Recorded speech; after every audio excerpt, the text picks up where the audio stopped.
নমস্কার বন্ধুরা, দীপাস কিচেনে আপনাদের সবাইকে স্বাগত। আমি এখানে কিছু লাউয়ের খোসা রেখে দিয়েছিলাম, এগুলো আজকে আমি ভর্তা করব, তো সেটাই আপনাদের সাথে শেয়ার করব। তো চলুন আমি এগুলো ছোট ছোট করে কেটে নিয়ে তারপর আমি আপনাদেরকে দেখাচ্ছি। লাউয়ের খোসাগুলো আমি সেদ্ধ দিয়ে দেবো, ছোট ছোট করে কেটে রেখেছিলাম, সেদ্ধ দিয়ে দিচ্ছি।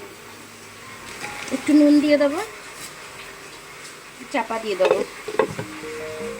খোসাটা আমার খুব ভালোভাবে সেদ্ধ হয়ে গেছে, এবার আমি এটাকে জল ঝরাতে দেব। শুকনো লঙ্কাটা ভেজে নেব আমি শুকনো খোলায়, একটু কালো জিরে দিয়ে দেবো। এবার এটা আমি একটু ভালো করে ভেজে নেব। এটা ভাজা হয়ে গেছে আমার শুকনো খোলা, এবার আমি এটা নামিয়ে নিচ্ছি। এবার এখানে আমি একটু তেল দিয়ে দেবো। এখানে অল্প করে আমি চিংড়ি নিয়েছি, চিংড়িটা ভেজে নেব। একটু হলুদ দিয়ে দেবো, একটু নুন দিয়ে দিচ্ছি আমি এটার মধ্যে। চিংড়ি মাছটা আমি একটু ভালো করে ভেজে নেব, তাহলে আমার লাউয়ের খোসাটা দিয়ে আমি এটা করবো, দারুণ দুর্দান্ত খেতে হবে। একসাথে বেটে নেবো আমি। আমার লাল লাল করে ভাজা হয়ে গেছে, আর এর বেশি ভাজবো না। লাউয়ের খোসাটা আমি এর মধ্যে মিক্সির গ্লাসে দিয়ে দিলাম। মিক্সির জারের মধ্যে আমি চিংড়িটাও দিয়ে দিচ্ছি, লঙ্কাটাও আমি এর সাথে বেটে নিচ্ছি। আমি এবার এটাকে ভেজে নেবো একটু। এবার এটাকে আমি ভেজে নেবো ভালো করে। একটু হলুদ গুঁড়ো দিয়ে দিচ্ছি, অল্প করেই দিচ্ছি, বেশি দেবো না।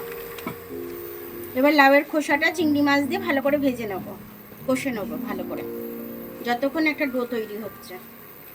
কালো জিরেটা বেটে রেখেছি, দিয়ে দিলাম কালো জিরেটা।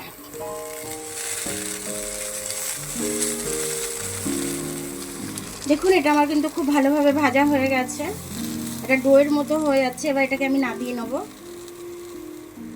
দেখুন আমার চিংড়ি মাছ দিয়ে লাউয়ের খোসাটা ভর্তা হয়ে গেছে খুব সুন্দরভাবে। তো এরকম শুকনো ভাত দিয়ে খেতে কিন্তু খুব ভালো লাগবে, যেহেতু চিংড়ি মাছটা আছে আরও টেস্টি লাগবে এটা খেতে। লাউয়ের খোসাগুলো ফেলে দেবেন না, এইভাবে বেটে আপনারা শুকনো ভাত দিয়ে খাবেন, খুব সুন্দর লাগবে। জ্বরের মুখ থাকলে মুখটা ছেড়ে যাবে, ঝাল ঝাল। তো আমার ভিডিওটা দেখার জন্য অনেক অনেক ধন্যবাদ। আমার ভিডিওটা যদি আপনাদের পছন্দ হয়, লাইক সাবস্ক্রাইব বেল আইকনটা একটু টিপে দেবেন, আর যদি ফেসবুক থেকে দেখেন লাইক আর ফলোটা একটু করে দেবেন।